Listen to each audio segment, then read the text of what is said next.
Bueno, el tema que vamos a ver ahora es aceros para herramientas.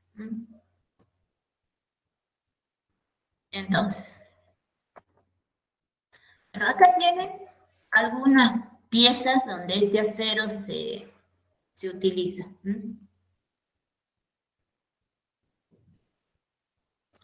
Por ejemplo, ustedes lo van a utilizar para cortar un acero, para darle forma a través de una matriz, como por ejemplo la que tienen acá. Van a ver, van a mecanizar, por ejemplo, un engranaje, ya lo vamos a ver, para darle la forma a los dientes que tienen, todo eso va mecanizado. Entonces van a necesitar las herramientas para hacer ese mecanizado. Estos son aceros con los cuales ustedes en general van a dar forma, van a cortar, van a mecanizar otro acero.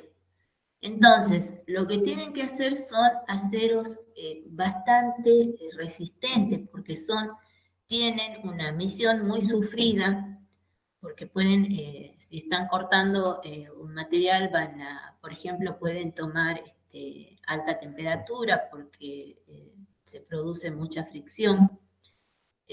Lo mismo si están mecanizando, y si están usándose como moldes o para estampados, por ejemplo, o para extrusión. Acá tienen, por ejemplo, un molde para estampado, y este sería, por ejemplo, un molde para extrusión, para que la pieza salga con... Esta es la matriz, y esta es la pieza que está saliendo con la forma.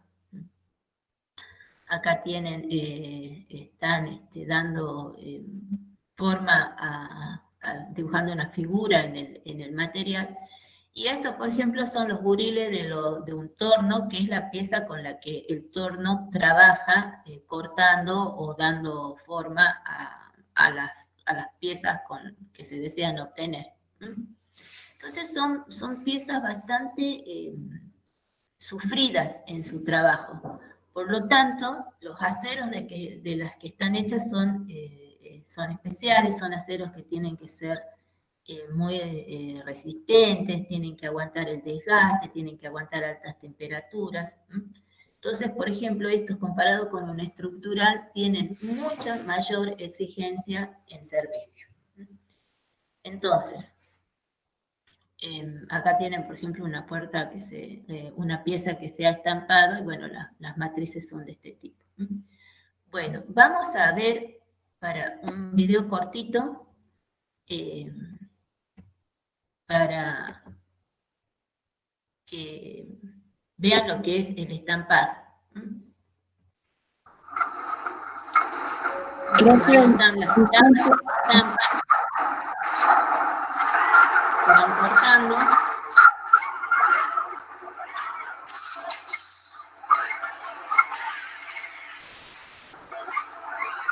Ahí se les calienta.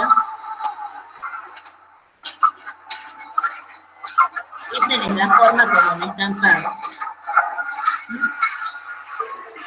La pieza que ustedes ven en la parte superior es la que va dando forma a esta chapa, es la que estampa. Vamos a ver de vuelta, a ver si la podemos ver más acá.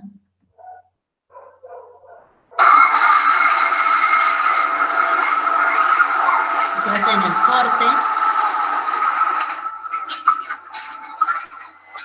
Y el molde que está acá, en esta pieza, es la que estampa. Esa en la parte inferior son las que están hechas de acero para herramientas. Y esta puede ser un acero estructural, por ejemplo, para que pueda ser para darle la forma. Entonces ustedes imagínense las veces que esa chapa, la que hace de matriz, sufre los golpes y los impactos, porque fíjense cuántas piezas hacen por minuto. Entonces el acero del que está hecha esa matriz tiene que ser altamente resistente. Entonces ese, por ejemplo, sería un estampado. Entonces, que son piezas que se impactan muchas veces, por lo cual tienen que ser resistentes. Entonces, como les decíamos, estos aceros se caracterizan porque tienen condiciones de servicio que son tremendamente exigentes. Entonces, puede ser que estén expuestas a a cargas que son muy altas y que son aplicadas rápidamente. Estas cargas las tienen que soportar muchas veces y lógicamente esa pieza tiene que durar, o sea, tiene que tener durabilidad, o sea, no se tienen que romper. También deben resistir esos esfuerzos sin desgastarse o deformarse, ya sea que sea una matriz de estampado o una pieza con la cual se maquina, como por ejemplo sería el torno. Nosotros no necesitamos que no se desgaste ni se deforme, o en el caso del estampado, obviamente daría una forma diferente a la que se pretende en la pieza que se está formando, y en el caso del torno, bueno, ya causaría defectos en la pieza que está maquinando, ¿sí? Si hablamos de algunos mecanizados o troquelados, que es un corte parecido al que se ve en el video que se hace la pieza, trabaja una zona muy estrecha del metal. Siempre hablamos de la herramienta que está haciendo el trabajo, ¿no? Entonces, esas partes sufren altas presiones. Otra cuestión que tienen es que el filo de las herramientas se calientan mucho. Esas llegan a ponerse al rojo vivo, o sea que están trabajando a 600 grados, 700 grados en algunos casos, ¿no? O sea, trabajan a muy alta temperatura, entonces, y a esas altas temperaturas tienen que mantener sus condiciones de dureza y resistencia. Ustedes saben que con la temperatura lo básico que pasa es que el material se va ablandando. O sea, cada vez que nosotros calentamos un material, este se va a ablandar. Pero estos aceros tienen que trabajar a alta temperatura porque esas son sus condiciones de trabajo, pero a la vez tienen que conservar la dureza. Entonces, hay que ver qué es lo que se puede hacer para que eso sea así. Y esas condiciones de trabajo a alta temperatura no siempre son por un periodo corto, sino que normalmente la condición de servicio es esa, entonces tienen largos periodos de calentamiento y deben mantener todas las propiedades de las que venimos hablando a esas temperaturas. Entonces, en definitiva, estos aceros tienen condiciones de servicio muy severas. Entonces, tienen que seguir un diseño que permita que estas condiciones puedan ser soportadas por las piezas. O sea, para que ustedes vean la diferencia que hay, por ejemplo, así haciendo los dos extremos, entre estos aceros para herramientas y los aceros estructurales, ¿sí? Y cuando decimos aceros para herramientas, nos estamos refiriendo más que nada a estas herramientas que, como les digo, que son de corte, de conformado o de mecanizado en general, que son los que le van a servir para dar forma o para cortar a otro acero. Y no vamos a incluir en estos casos las herramientas de mano. Cuando decimos aceros para herramienta, no estamos hablando de un martillo, de una tenaza, que eso se hacen con otro tipo. Se pueden hacer, por ejemplo, con un acero de construcción mecánica, ¿no? Esas herramientas. Les digo esto porque, bueno, si bien también tienen alguna exigencia, no es lo que se trabaja con este tipo de aceros. ¿No? Yo les digo porque si no después en las aplicaciones lo único que nombran es el martillo, que encima, digamos, no entra tanto en este tipo de aceros. Entonces vamos a ver ahora cómo se fabrica un engranaje para que ustedes también puedan verlo. Vamos a ver. Esta es la fabricación de un engranaje más de taller, digamos. Se lo puede hacer con más automatizado, pero bueno, esto lo hacen más a pulmón. Así que vamos a ver esto. Para que vayan, yo quiero que con estos videos ustedes vayan teniendo idea del trabajo que hacen las piezas. de este tipo de aceros.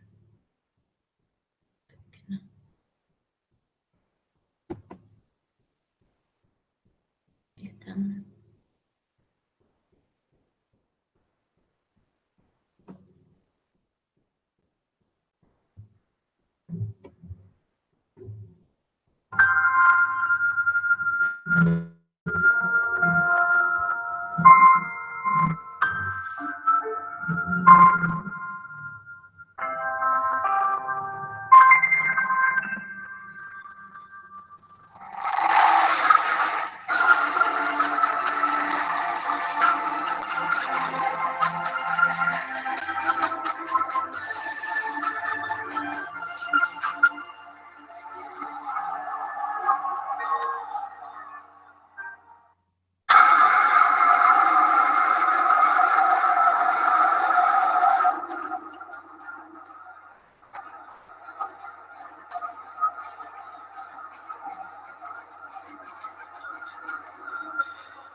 Tienen un engranaje que ha fallado, fíjense cómo se rompieron los dientes.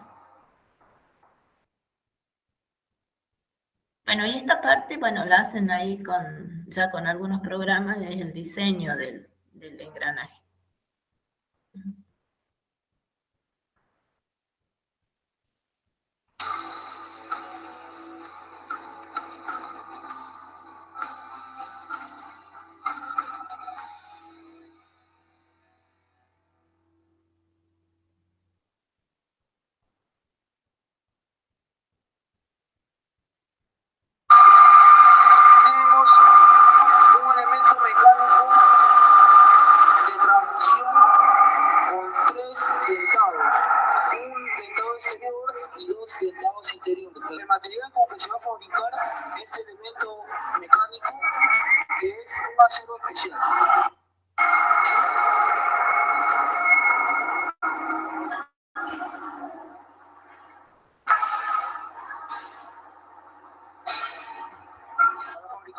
De esta pieza mecánica, el primer paso mecanizado es el torno.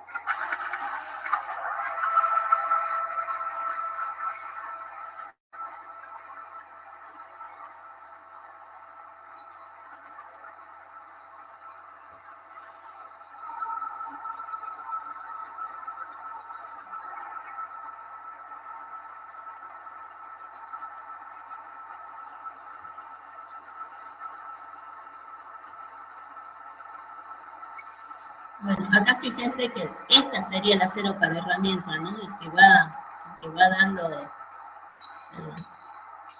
este va a ser.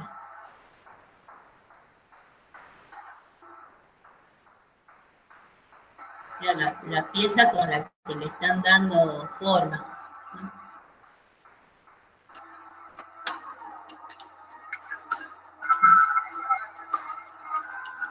Esta pieza con la que le hacen esta broca es el acero para este es el acero para herramientas, que está cortando, está dando forma, que va a dilutear la pieza.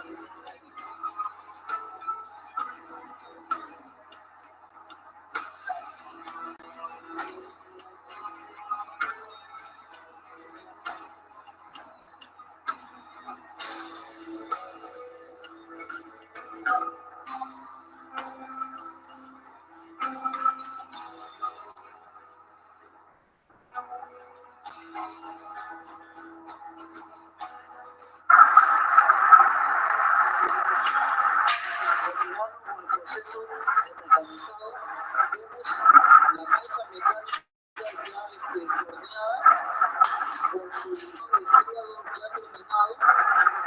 Ahora procede en la máquina talladora, el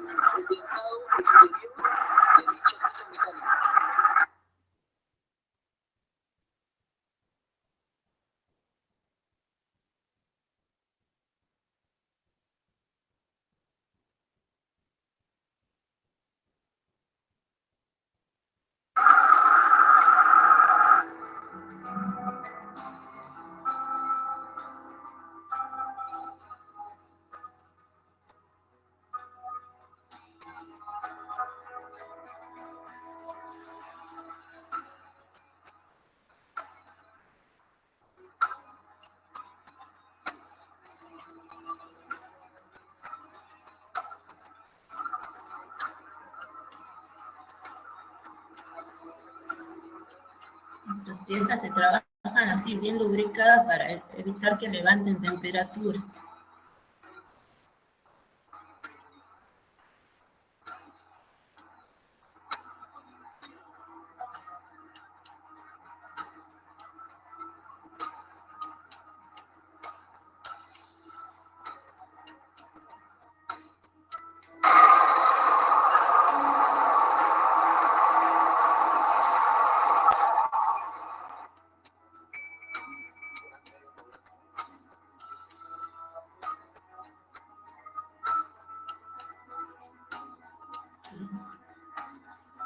Esta pieza que hace el dentado, ese es el acero para herramienta.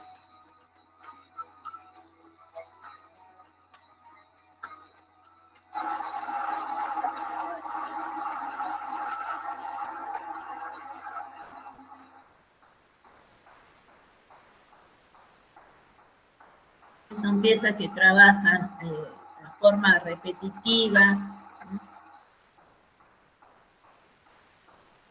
generalmente a buena velocidad.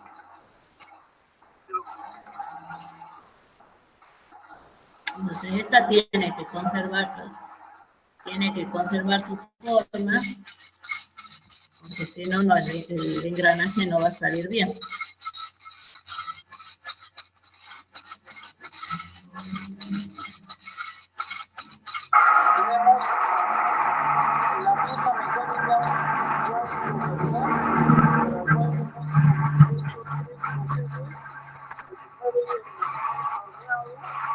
El segundo es el tallado de dientes y el tercero es el mortajado de interiores, el cual ya esta pieza mecánica ya está listo para otro proceso que viene a ser el tratamiento térmico, que es cementación. Ese es un tratamiento superficial que le van a hacer.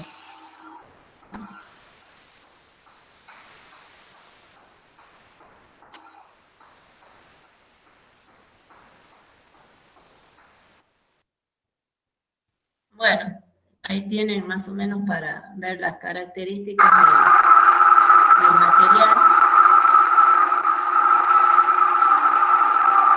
Y lo van a volver a rectificar porque, bueno, estos tratamientos a veces distorsionan un poco la parte dimensional, así que hay que ajustar.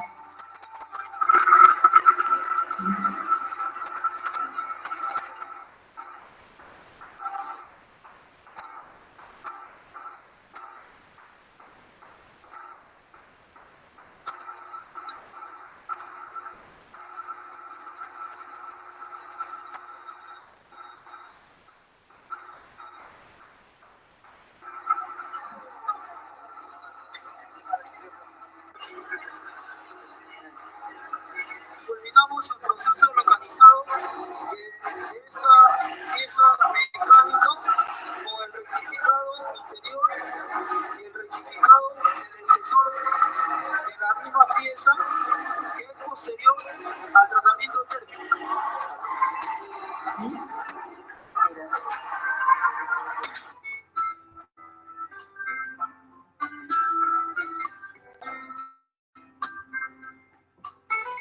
Bueno, para que vean más o menos el trabajo que tienen estos tipos de acero. Ahí vieron varias piezas que están hechas de estos aceros para herramientas.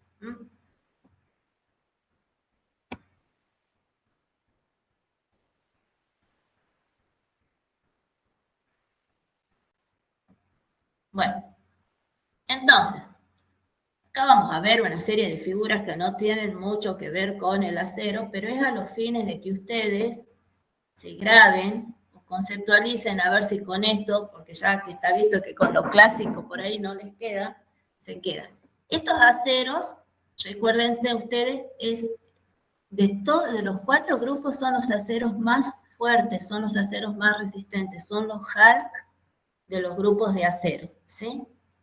Entonces, ¿qué tienen que tener? Tienen que tener altísima resistencia mecánica, altísima dureza para para poder hacer el trabajo que necesitan. ¿sí? Al igual que esta pareja se debe haber aguantado un montón de cosas durante todos estos años y por eso siguen juntos, y una de las cosas que se dicen en una pareja es el desgaste.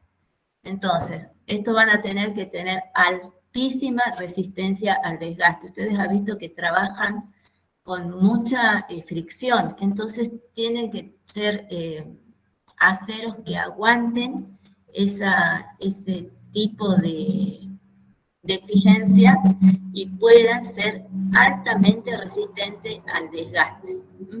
Tienen que tener una alta dureza, o sea, si no pueden ser resistentes mecánicamente, ni tener resistencia al desgaste si no tienen alta dureza. Acá estamos hablando de valores que superan incluso lo que nosotros hemos visto en construcción mecánica, ¿sí? Estos están muy por encima. Y tienen que tener durabilidad, o sea, tienen que durar mucho, o sea, no son piezas, estas piezas no son baratas, ¿no? Entonces se les pide todo esto y que además duren, y que duren en condiciones. Entonces estas son algunas imágenes que ustedes tienen, a ver si con esto por ahí conceptualizan un poco mejor lo que es este tipo de acero, o sea, son aceros que tienen que ser súper resistentes, muy resistentes al desgaste, de alta dureza y alta durabilidad. Entre estas propiedades, la que se considera como central es la alta resistencia al desgaste, ¿no? Porque si son resistentes van a tener las otras también. ¿Y esto por qué? Por la forma en que trabajan, ¿no? O sea, como trabajan mucho a fricción, ya sea para cortar o dar forma, entonces, y se necesita, digamos, normalmente se hacen piezas de precisión, entonces se necesita que conserven muy bien la forma, que conserven los filos, que conserven, bueno, si tienen ángulos, que los conserven. Entonces, esta resistencia al desgaste, en el caso de los aceros para herramienta, es la propiedad que se considera central. Bueno, ahora, como siempre, ¿cómo vamos a conseguir estas propiedades? Bueno, estos aceros, como en el caso de los estructurales, de construcción mecánica y de los aceros inoxidables, siguen ciertas pautas para poder llegar a eso, ¿sí? Uno de esos es que vamos a tener procesos de producción más complejos. Y ustedes saben que en la medida que vayamos complejizando la producción, eso va aumentando costos. Los procesos de aceración tienen que ser aquellos que aseguren una distribución homogénea de los elementos químicos y de las microfases, ¿no? O sea, ustedes ya saben que las microfases son todo lo que sea, por ejemplo, carburos precipitados en general, y lo que serían las inclusiones no metálicas. Eso tienen que estar muy bien distribuidos porque una de las cosas que se les pide a este tipo de piezas es propiedades isotrópicas, o sea, que tengan las mismas propiedades en todas las direcciones. Y eso con los procesos convencionales a veces no es posible de lograr. Se tienen, sobre todo lo que son los productos laminados, se tienen un valor de propiedad en una dirección y en la otra ese valor puede variar. En este caso se están pidiendo que las propiedades sean isotrópicas. Entonces, proceso que para los otros aceros anda muy bien, como sería, por ejemplo, una metalurgia secundaria más una forja o laminación, en este caso pasan a ser ya demasiado convencionales para este tipo de acero y se recurre a otros tipos de procesos para producirlo. Uno de esos procesos es lo que se conoce como HIP. Que son los procesos que se trabaja con polvos, por eso se llama polvimetalurgia, y se hace este proceso de prensado en caliente. Entonces, el tipo de presión es isostática, o sea, que quiere decir que lo presionan en todas las direcciones, ¿sí? Las presiones pueden ser, después lo vamos a ver bien cuando veamos cerámicos, pueden ser unidireccionales, o sea que ustedes presionen, por ejemplo, solamente en esta dirección, o en este caso, que son isostáticas, que quiere decir que van a presionar en todas las direcciones. ¿Qué es lo que se hace acá? Bueno, el material se funde, se atomiza, eso solidifica como polvo, y eso, con ese polvo se llena un molde, y eso se produce, después se lleva a una presión isostática en caliente que hace que el material se sinterice, o sea, se una ya a nivel de partícula, y se obtenga una pieza donde la composición química es homogénea. Y esto porque, en general, si ustedes parten de una pieza ya solidificada en la forma convencional, normalmente la composición química no es homogénea porque hay elementos que tienden a irse a la zona que todavía sigue sin solidificar. Ustedes saben que como se pierde temperatura, por ejemplo, en un lingote, ustedes van a perder temperatura primero por la superficie, ¿sí? Y el centro va a seguir caliente, entonces a veces la superficie va solidificando y el centro todavía está en estado líquido. Entonces, muchos elementos se van yendo con la parte que todavía queda líquido porque ahí tienen mayor solubilidad. Y entonces usted lo que se tiene es una distribución de elementos químicos que no es homogénea. Eso ya se sabe, el centro tiene mayor concentración y esos elementos van disminuyendo a medida que nos acercamos a la superficie. Entonces, ese tipo de distribución química hace que también haya a veces diferencias en las propiedades, y eso no puede pasar en estas piezas, por eso entonces se dejan esos procesos que son más convencionales y se utilizan algunos como estos, ¿sí? Después se utilizan otros que ustedes los van a encontrar como ESR, que son y BAR, se llaman BAR con B corta, que son procesos, uno es de refusión al vacío y el otro es por escoria electroconductora o algo así, las siglas. ESR y BAR. Y esos también van trabajando gota a gota de manera tal que la solidificación sea mucho más pareja y no haya difusión de los elementos químicos. Entonces, una de las condiciones que hay que cumplir acá es que tengan propiedades isotrópicas, para los cuales vamos a tratar de que esa distribución de los elementos químicos y eventualmente de las microfases que se tienen y de las inclusiones metálicas sean bien homogéneas, por lo cual nos vamos a ir a tipos de procesos más complejos, ¿sí? Entre esos complejos más complejos, el que les estoy mostrando acá, que sería pulvimetalurgia más HIP, o pueden ser estos otros que les menciono, que son el ESR y el BAR. Bueno, entonces, una primera cuestión es que vamos a buscar procesos en los cuales se obtengan distribuciones homogéneas de los elementos químicos, microfases e inclusiones. Bueno, esto les muestro para que ustedes vean la diferencia que hay en la distribución de partículas en lo que sería un elemento, un proceso convencional, donde los tamaños de las partículas son bastante más variadas que en un proceso como el que acabamos de ver, que sería manejándonos con polvo. Y acá tienen una distribución de lo que sería el proceso clásico, como el rango de tamaño de las partículas es mucho más amplio.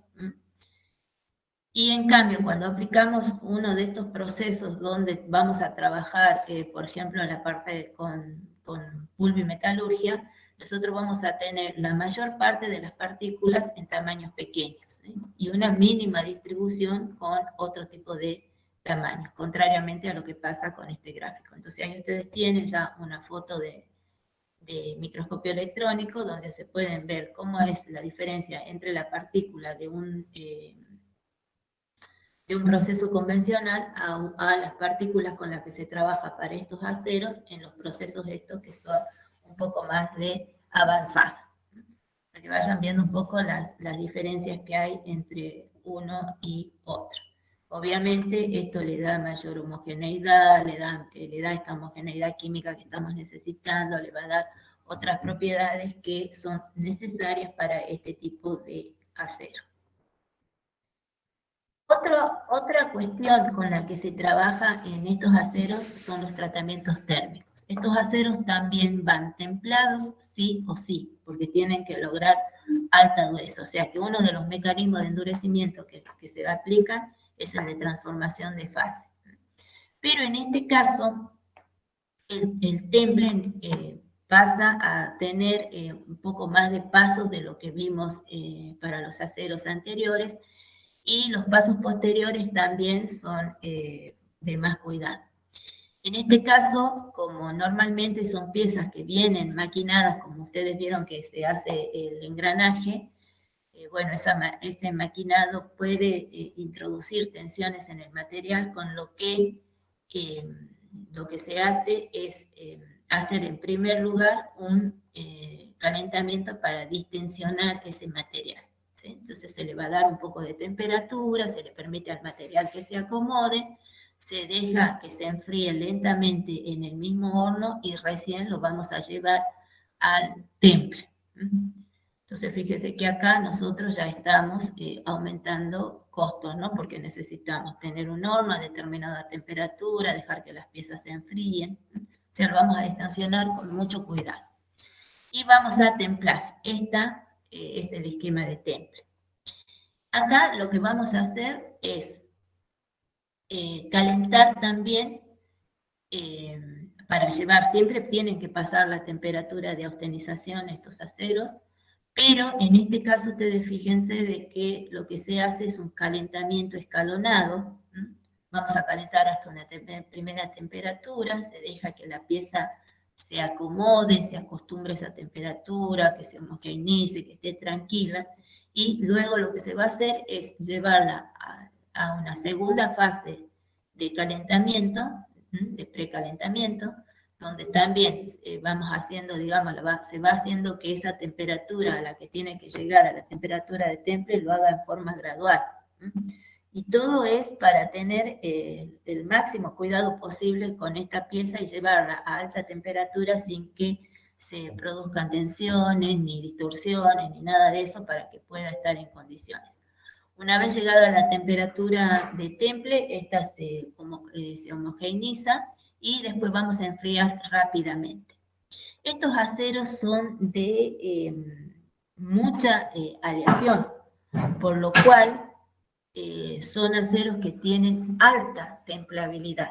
Entonces, acá, por ejemplo, lo que se saca es el medio de enfriamiento de agua, porque resulta ser muy agresivo para este tipo de aceros que se templan con facilidad. Entonces, los medios de enfriamiento se utiliza mucho dejarlos enfriar al aire, algunos baños de sales donde la velocidad de enfriamiento para estos aceros sigue siendo alta, pero es mucho menor de lo que veíamos en casos anteriores, y eventualmente se usa aceite. No dejamos acá todo lo que es no enfriamos acá al agua, por ejemplo, no se toma como baño. Y después del templado, bueno, siguen una serie de tratamientos, y en particular, como ya sabemos siempre que lo que viene de mano del templado va a ser el revenido, pero en este caso se hace doble o triple revenido para tratar de buscar que el acero quede bien. Se hace, el acero, ustedes ya saben que al hacerle el revenido pierde dureza, pero bueno, el acero queda utilizable, pero en este caso, estos aceros por lo general contienen molibdeno, por lo cual se recupera un poco de esa dureza que perdió, le da un efecto especial por el cual se hace un segundo revenido para llegar a un grado de dureza útil y bueno, finalmente se distensiona. Entonces, este es, por ejemplo, lo que sería el esquema del tratamiento térmico de temple y revenido de lo que sería un acero para herramientas, y vean, digamos, cómo se agregan pasos en comparación a lo que era el tratamiento de un acero de construcción mecánica, donde en general podíamos hacer una fase de precalentamiento y directamente llevábamos a la temperatura, bueno, y se podía templar con agua, aceite o aire, y normalmente con un solo revenido posterior. Entonces, está en el... Así que, bueno, están ahí, este sería el tratamiento. A ver, ¿cómo vamos? ¿Vamos bien? ¿Vamos bien, chicos? ¿Hasta ahí? Sí, profe. Profe, Sí. ¿por qué se evita el agua para el templado en ese caso? Porque es muy agresivo. Es muy ¿La agresivo, es rompe a la pieza? demasiada velocidad de enfriamiento. Chicos, me aguantan un poquito, me voy a aclarar un minutito, un segundito la garganta, espérenme.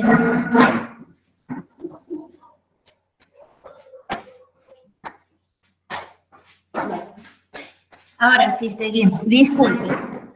Bueno, sí, me estaban preguntando algo. Estaban moviendo el medio de enfriamiento. Estos aceros, ya vamos a ver algunos, tienen muchos aliantes y son algunos tienen muy alto contenido de carbono, entonces tienen alta templabilidad. Y si se templa en el agua, el medio resulta demasiado agresivo, el enfriamiento resulta demasiado agresivo y le puede provocar fisuras, o sea, lo tensiona excesivamente y el material puede terminar fisurándose en el mismo tratamiento térmico. Por lo tanto, en general, hay algunos que pueden enfriarse en agua, pero en general se enfrían más con los otros medios. Pero hay un grupo que se enfría, pero todo depende de la composición química. Este que yo les estoy mostrando, bueno, ya lo vamos a ver, es un acero que se llama H13, que es un tipo de acero. En algunos casos se puede templar al agua, pero hay que tener cuidado porque, como les digo, estos tienen una aleación que los hace muy templables y pueden llegar a fisurarse durante la aleación. O sea, las tensiones son tan altas que el material, terminas de templarlo y ahí nomás se le producen las fisuras. Ni siquiera dejan que se le haga no se puede, o sea, terminando el temple, el material se fisura. Por eso hay que tener cuidado con el medio de enfriamiento de acuerdo a la composición química que tenga el material. Bueno, sigamos entonces. Bueno, vamos a ver acá otro tema que siempre vemos en cuanto al diseño. ¿Sí? Vimos, digamos, que los procesos de elaboración tienen que ser de mayor complejidad, porque se requieren propiedades de tipo isotrópica y no todos los procesos de elaboración los da, entonces se recurren a procesos como polimetalurgia MAGIP, SR o VAR. Eso le provoca una distribución de partículas mucho más pequeña de lo que sería un proceso convencional. En cuanto a ese tratamiento térmico, sí o sí van a necesitar transformación de fase, o sea, vamos a templar, y esos temples se realizan con mucha mayor precaución o con mucho más pasos de lo que habíamos visto en construcción mecánica. Otro mecanismo de endurecimiento que lleva, y esto sí o sí, es la precipitación de segunda fase. O sea, acá vamos a tener carburos, en general los que precipitan son carburos. Necesitamos que estos se distribuyan de forma homogénea y los carburos que se forman pueden ser de distinto tipo y es necesario conocer cuáles son y qué propiedades le dan para ver con cuáles elementos vamos a aliar el acero. Yo acá les puse algunos para que ustedes vean cómo corresponden en forma general, digamos, cómo sería la fórmula química y qué características tienen, bueno, el tipo de red que tienen y qué características tienen cada uno de estos aceros. Entonces, de acuerdo a eso, ustedes ven, por ejemplo, que los aliantes van a ser cromo, wolframio, molibdeno, vanadio. Son esos los más comunes, pero bueno, no en todos. Y aún estos elementos forman distintos tipos de carburos. Bueno, todo eso se ve con las temperaturas a las que se llegan, la cantidad de aliantes y el enfriamiento que se logra en cada caso. Y estos carburos, ustedes recuerden que habíamos hablado de que los carburos son los componentes o las microfases de mayor dureza en el acero, ¿sí? Carburo es sinónimo de dureza. Entonces acá lo que vamos a hacer es hacerle esta precipitación de carburo para que le otorgue dureza. Y la particularidad de estos carburos es que son muy estables hasta altas temperaturas. Estos carburos se disocian recién por encima de los 1000 grados, 1100 grados aproximadamente, así que a 600 grados, por ejemplo, se siguen manteniendo y se mantienen muy bien. Entonces, es un mecanismo que se utiliza mucho para darle la dureza que ellos necesitan. Así que este es uno de los mecanismos. Vamos a ponerle en presentación. Y vamos a ver cómo les favorece, estos mecanismos, cómo favorecen la dureza. Ustedes tienen ahí tienen los valores no los valores, pero sí una comparación de dureza de lo que sería, por ejemplo, un acero al que hemos templado y lo dejamos con una estructura martensítica, que son los aceros, por ejemplo, los de construcción mecánica, cómo pueden llegar a estos valores de dureza y cómo los distintos tipos de carburo pueden tener durezas mucho más importantes. Entonces, de acuerdo al tipo de carburo que se logra formar en el acero, nosotros vamos a aumentar considerablemente la dureza de estos aceros. Bueno, entonces, el mecanismo hasta ahora, acá se utilizan distintos mecanismos. Se va a utilizar el de transformación de fase, porque si no se templa no vamos a tener la base de estos aceros, que es una estructura martensítica. Vamos a hacer una precipitación de segunda fase. Sí o sí necesitamos que acá tengan carburos, ¿sí? Y en algunos casos, acá no está mencionado, pero también se usa lo que es solución sólida, con algunos elementos. Entonces se van a tratar de poner todos aquellos mecanismos de endurecimiento que le den resistencia al acero y que eso se mantenga tanto a alta temperatura como en las otras condiciones de servicio que tienen que aguantar estos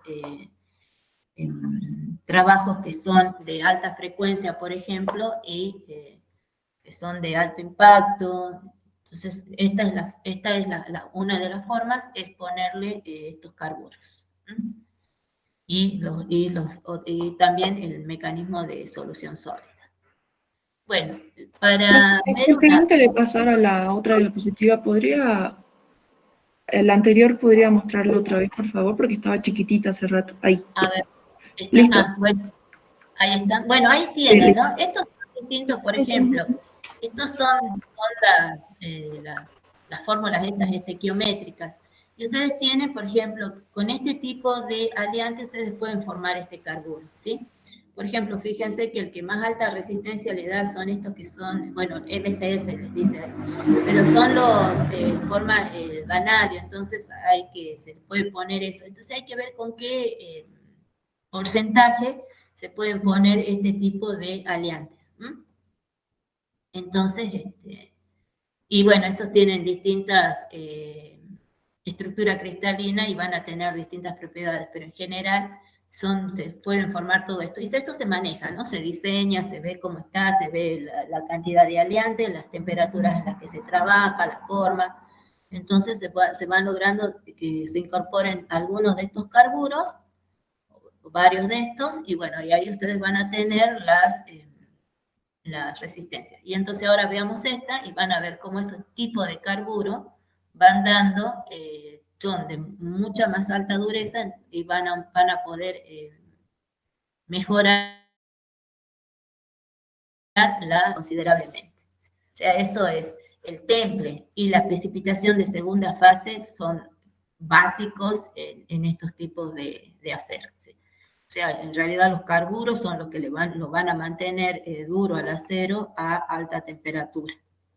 Entonces, por eso se los endurece con este mecanismo. Tienen, como ustedes ven, aliantes particulares, entonces, y como les digo, cada cosa que se agregue, cada cuidado, cada tema, va a ser de que estos aceros, por eso también son aceros de alto costo, por eso estos son aceros especiales.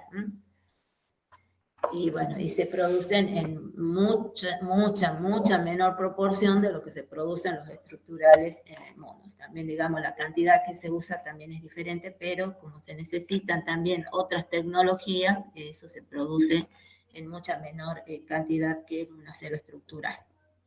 Bueno, y acá tienen lo que es la clasificación que se usa. Se usa esta ISI, y la ISI lo que hace es asignarle una letra y un número. Entonces, esa letra tiene que ver con parte del proceso de elaboración. Como por ejemplo tienen acá, hay un grupito, como les decía, que se endurecen al agua, pero bueno, esos son los menos. Y después tienen, por ejemplo, estos que son para herramientas resistentes al impacto, tienen la letra S, los que son para trabajar en frío, la letra O, A o D. Después tienen estos aceros para trabajo en caliente, se identifica con la letra H. Las herramientas que trabajan a alta velocidad son los T o los M. Y algunas Profe, para trabajar en frío es O, A y D. O, A y D. Sí, esos trabajan en frío. Bueno, esta es una clasificación en general, pero bueno, es la que se usa. Y después ustedes tienen, por ejemplo, acá algunas particularidades que están asignadas a estos aceros. Por ejemplo, O es por oil, que es temple en aceite. Este está templado al aire, estos son aceros de alto carbono. O sea, estos son clasificaciones convencionales. O sea, no siguen, como en el caso anterior, algunas veces se hacen en base a algunas propiedades, o en el caso anterior que se basaban en la composición química. Este tipo de nomenclaturas se hacen como para poder tener un lenguaje común y hablar, pero han ido surgiendo de esa manera. Entonces, por ahí van a ver que las referencias son variadas, ¿sí? Por ejemplo, acá la primera es cómo se endurecen, y después algunas particularidades, alguna propiedad, después a qué están destinadas. Bueno, y acá ustedes tienen, por ejemplo, hoy porque están templadas en aceite, acá la base en los distintos elementos que tienen, los T y los M, que en base de tungsteno y molibdeno. Escuché. Pensaba que, ahí está. Entonces, bueno, digamos, esa es la clasificación, ustedes lo van a encontrar así. Y a esto le sigue un número. Entonces van a tener el W1, el M2, el H13. Como siempre, en la norma ustedes tienen una variedad interesante ustedes tienen una variedad de aceros propuestos. En la práctica, ya cuando uno va a comprar, esos aceros no están todos disponibles, o muchos de esos aceros ni siquiera se fabrican. Entonces yo lo que les puse acá son como los aceros más comunes, los que sí se pueden encontrar, que son, por ejemplo, de los W se encuentra el W1. Este es un acero que se utiliza para trabajar, para hacer trabajos de madera, o sea, todas herramientas de carpintería, por ejemplo, y estos sí son templados al agua, por eso el W es por water. Fíjense que estos son aceros que, por ejemplo, vamos a ir prestando un poco de atención a los porcentajes de carbono, porque acá se van a salir un poco de lo que veníamos hablando, pero, por ejemplo, este larga en 0,60. O sea, estos son estos tienen alto porcentaje de carbono. Por ejemplo, tienen el acero, entre los O, un acero común es el O1, y fíjense, estamos hablando de un porcentaje de carbono de 0,90, y estos son para trabajo en frío, y bueno, y la característica, como les decía, es que estos están templados en acero. Estos se usan mucho para moldeo de plásticos. Por ejemplo, los moldes de los Tupperware son de este acero. Bueno, y también se trabajan para punzones. Entre los D, ustedes tienen, por ejemplo, el D3 es por ahí creo que también se puede encontrar el D1, pero el D3 es como el más común, el que se encuentra. Fíjense que acá nos estamos yendo al extremo del porcentaje de carbono, 225 es el acero que tiene más alto carbono. Y esto se usa, este tiene un nombre coloquial, digamos, les dicen el Special K, lo pueden encontrar así. Y esto se usa mucho para todo lo que es corte, en guillotinas, bueno, y en cuchillos de alta resistencia también se los puede encontrar. Pero bueno, este es un acero muy particular por el alto grado de porcentaje de carbono que tiene. Después tienen, entre los aceros, entre los M, el más común es el M2. Estos son aceros que por ahí ustedes a los talleristas o a la gente le van a decir que son los aceros rápidos. Eso es porque trabajan a alta frecuencia normalmente estos aceros. ¿Sí? Fíjense que este también anda alrededor del 1% de carbono, y se los usa en las brocas, en algunas brocas. Las brocas son la herramienta del taladro. Las fresas son las que hacen generan los engranajes, los que dan, se trabaja, bueno, también pueden ser otras piezas, pero eso también se usan ahí. Estos son aceros que ustedes los van a ver, que los utilizan en todo lo que son trabajos de alta frecuencia y donde generalmente toman temperatura. Después está el H13, que esto se usa para matrices de destrucción. Bueno, acá pone aluminio y cobre, pero en general matrices de destrucción. Este ya es un poco menos de carbono, 0,40, pero bueno, siempre tienen elementos tienen elementos de aleación que favorecen mucho su templabilidad. Fíjense los niveles de vanadio, ¿no? Estos son 2%, 1%. El vanadio, por ejemplo, en los estructurales se les pone para que hagan de nucleante. En este caso, lo que son toques de vanadio, o sea, muy poquito. En cambio acá ya no estamos yendo a cantidades importantes, 2%, y esto también es para que formen los carburos que estuvimos viendo. Después, por ejemplo, tienen entre los S, es más común el S2, este anda alrededor del 1% de carbono, y bueno, y se usa en todo lo que son mandriles y punzones.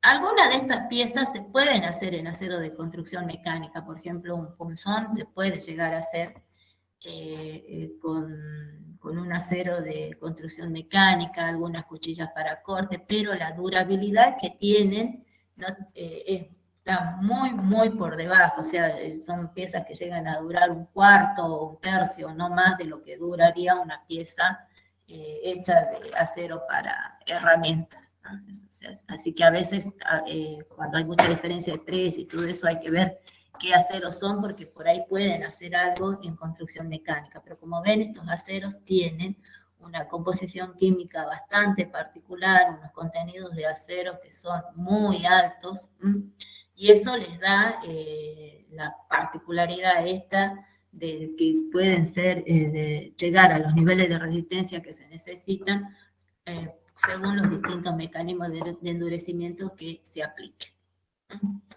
Bueno, para que sigamos viendo cómo trabajan, vamos a ver ahora el fresado de una pieza, pero lo vamos a ver ya con con herramientas que son de control numérico, o sea, esas ya son más automáticas. ¿Eh? Bueno, a ver, que las busque.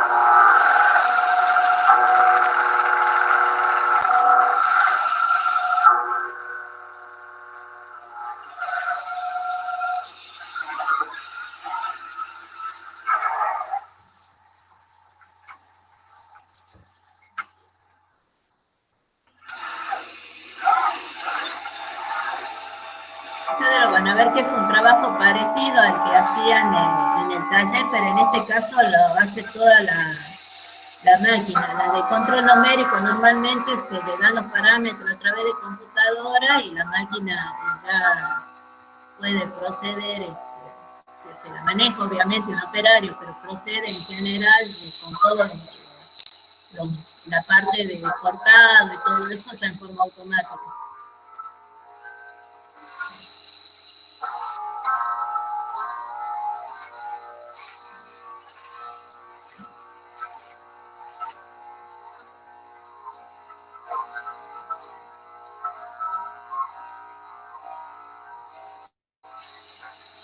En este caso el acero para herramienta es la fresa esa que ven ahí, esta, acá no es la fresa, la broca.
Ahí tienen todo el mecanizado que le hicieron.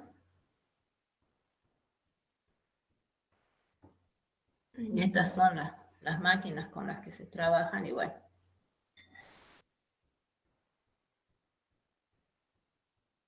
Esta es.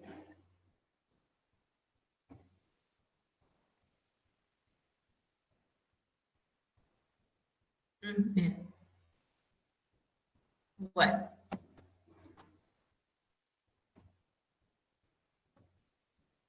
Para que ustedes vean, chicos, el trabajo que hacen estos tipos de acero. Bueno, estas máquinas a control numérico son espectaculares porque trabajan mucho más rápido, en forma más precisa.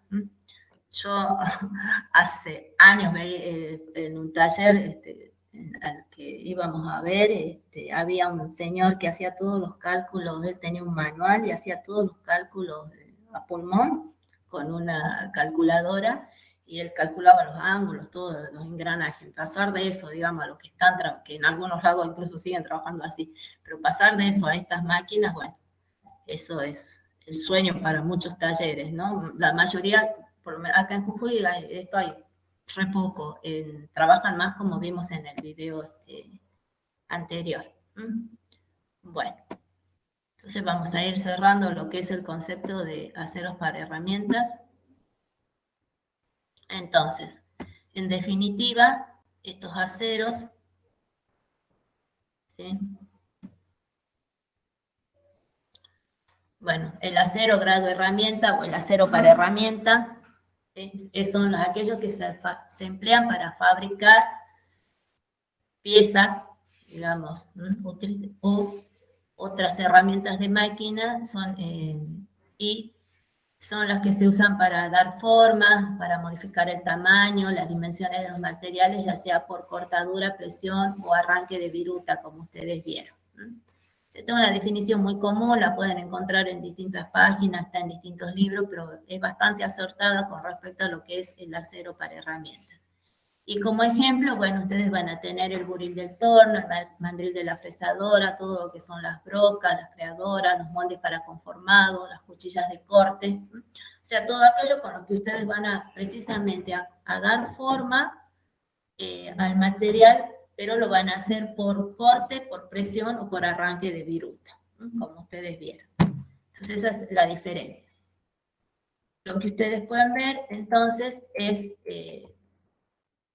cómo son de diferentes los requerimientos para cada grupo de acero conforme donde se utilicen. Por eso yo les decía al principio cuando empezamos a ver estos grupos de aceros, que no va a ser lo mismo el acero que ustedes pongan en la reja de una casa, no va a ser lo mismo el acero que tenga que ir en un cigüeñal, no es lo mismo un acero, ahora lo ven, un acero que va a llevar, por ejemplo, la herramienta del torno, las exigencias, la forma en que trabajan, los requisitos que tienen en servicio son muy distintos y entonces siempre hay que elegir el acero adecuado para cada caso.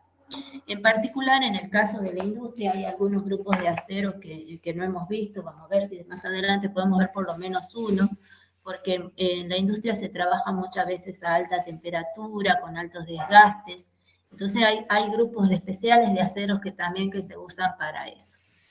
Y en general todos tienen un principio de diseño que va a estar basado en ver qué composición química necesitan, en algún principio físico también puede ser, o en algunos casos son qué condiciones o qué características se aprovecha de cada acero o se busca en cada acero. Entonces, de acuerdo al uso, van a ser los distintos requerimientos que tienen. Por eso, a mí me gusta mucho esta clasificación para enseñarles aceros, porque ahí les muestra cómo, de acuerdo a dónde estén, el acero va a tener distintas exigencias y de acuerdo a eso van a tener que tener distintas condiciones. Eso hace que se les exija determinada composición química, eso hace que venga de determinados procesos de elaboración y demás, que lo hagan apto para el uso que están disponiendo, ¿sí? En la parte industrial se van a cruzar mucho con todo lo que es estructural y construcción mecánica, fundamentalmente, ¿sí? Estos aceros para herramientas en los equipos industriales no se ven, pero bueno, los tienen que conocer porque a partir de ahí se pueden obtener algunas piezas. Pero los otros aceros hay que buscar. Aceros inoxidables también se ve mucho en los componentes industriales, hay algunos que se pueden ver, así que también hay que conocer. Y bueno, como todo, las cosas van avanzando, así que cada vez se encuentran tal vez dentro de los mismos grupos, pero algunos aceros que le han agregado algún elemento o alguna cosa que los han ido haciendo mejores, ¿no? Entonces, a veces se tienen componentes que tienen 25, 30, 20 años y cuando se va a reemplazar alguna parte o alguna pieza o el mismo o el equipo o el componente, muchas veces se pueden encontrar alternativas mejores para hacer las reparaciones o los reemplazos que se hagan falta, y bueno, eso está bueno conocerlo, ¿no? Porque todo eso hace a un mejor mantenimiento y a una mejor, un mejor mantenimiento de las instalaciones en las cuales se trabaja. Bueno, esto por ahí puede ser que de alguna vuelta les toque ver algo, como no, ahí están trabajando en sus... Ahí los graduados de la facultad están trabajando en muy variados puestos de trabajo, pero bueno, a mí me ha tocado encontrarme por lo menos con tres o cuatro chicos que me han hecho consulta de estos, dos que han estado en la parte de mantenimiento específicamente, así que han utilizado mucho, y otros, digamos, que circunstancialmente al estar en empresas pequeñas han tenido de que ver algunos de estos aspectos. Por eso esta clasificación me parece interesante para darles.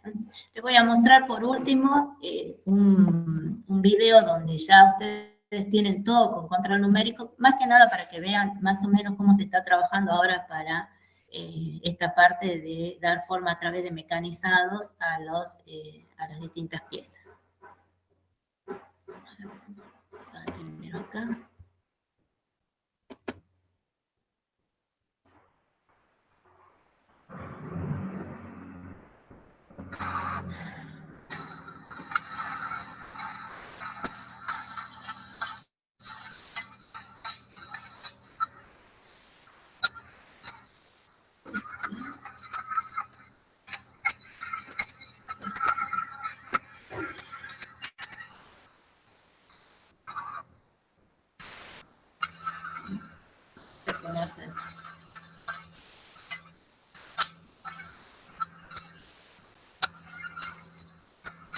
Todo el control numérico.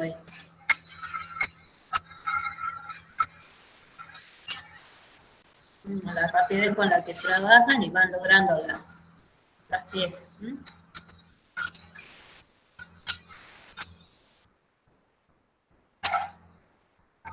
Nosotros lo que nos interesaría es el acero que está acá, que tiene la herramienta.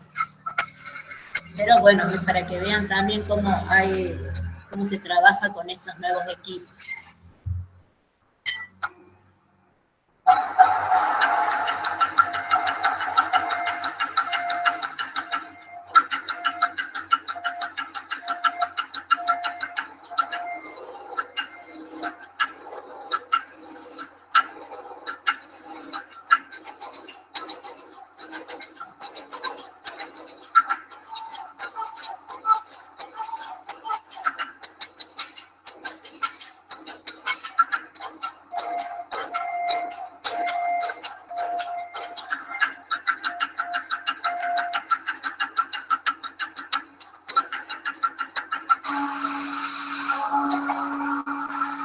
Es parecido a lo que vimos en el anterior. Ahí se hace dirigiendo todo.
Es el torneo de la pieza esta de ajedrez.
Bueno, ahí tienen como para ver un poco más. Y este pedacito que está acá, esto es un forjado. A ver. Un poquito más. ¿Ven qué parte de la...? Vamos a dejar que pase, así lo ven. Esto es un forjado, ¿ves? Que está en caliente y a través de una presión le dan la forma.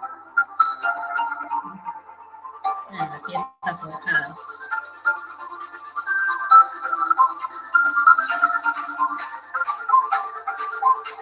Pero fíjense la temperatura a la que está, ¿no? Bueno, el resto, digamos, es operación.